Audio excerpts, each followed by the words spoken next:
Police Major General Nicolas Torre III has been named as new Philippine National Police Chief. Executive Secretary Lucas Bersamin announces that President Bongbong Marcos has picked Torre to replace PNP Chief Police General Romel Marbil. Marbil will retire on June 7, 2025.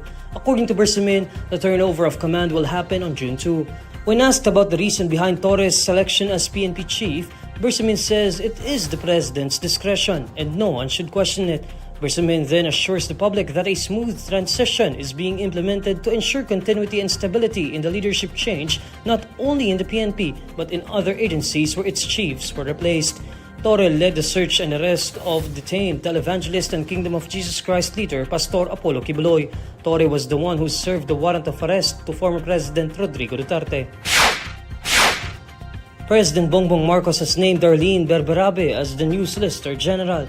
Berberabe took her oath before President Marcos on Thursday, May 29. Berberabe will be replacing Menardo Guevarra. In a message to reporters, Guevarra says he is confident that Berberabe will do well as Solicitor General, considering her impressive management background. As for himself, Guevarra says it may be the time for him to go back to a quiet and private life. Prior to her assumption as Solicitor General, Berberabe served as the Dean of the College of Law of the University of the Philippines. Based on the university's website, Berberabe was a summa cum laude graduate of philosophy in UP. She also graduated salutatorian in UP College of Law in 1999.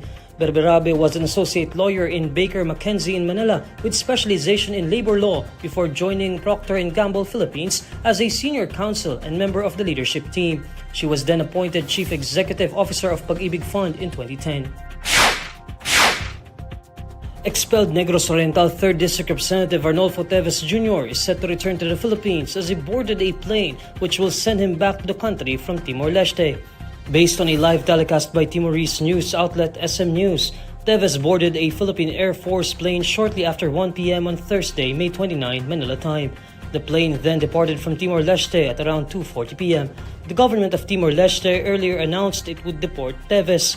According to them, they consider Teves' presence in their country as a threat to national security and public order.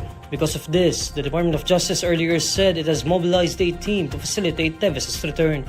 In an interview on Thursday, DOJ Secretary Jesus Crispin Remulla says that Teves is already under the Philippine custody. Remulla adds he will be brought back to the country so he could face charges against him. According to Remulla, the plane carrying Teves will land in Villamor Air Base. He will be taken to a hospital for a routine health checkup followed by biometrics.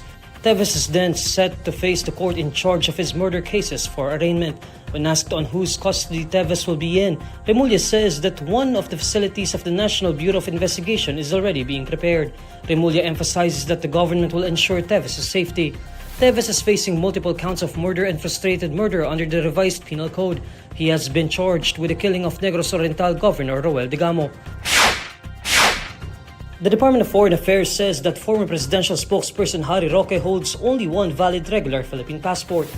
In a statement on Thursday, the DFA says a verification of its passport database showed that Roque's most recent passport was issued in July 2024 and is valid until July 9, 2034. The agency adds that Roque's previous regular passport was issued on October 16, 2019. According to the DFA, all other previously issued passports under Roque's name have been duly cancelled in accordance with existing rules and regulations. The DFA emphasizes that Filipinos are allowed to have only one active and valid regular passport at any given time. The statement of the DFA contrasts with the Department of Justice's earlier claim that Roque possesses at least 2 or 3 Philippine passports. Roque was ordered arrested earlier this month by an Angeles City Regional Trial Court.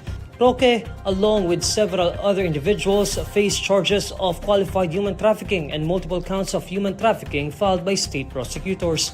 The charges were filed in connection with the illegal operations of a Philippine offshore gaming operator hub in Porac, Pampanga. The Commission on Elections will remove the barangay certificate as a requirement for voter registration for the 2025 barangay and Sangguniang Kabataan elections and future polls. In a forum on Thursday, May 29, Comelec Chairman George Garcia says barangay certificates are being weaponized to enable irregular transfers of voter registration. Tinatanggal na po namin ang barangay certification bilang ebidensya na pwedeng gamitin para pagpapatunay daw na taga doon yung mismo mga tao.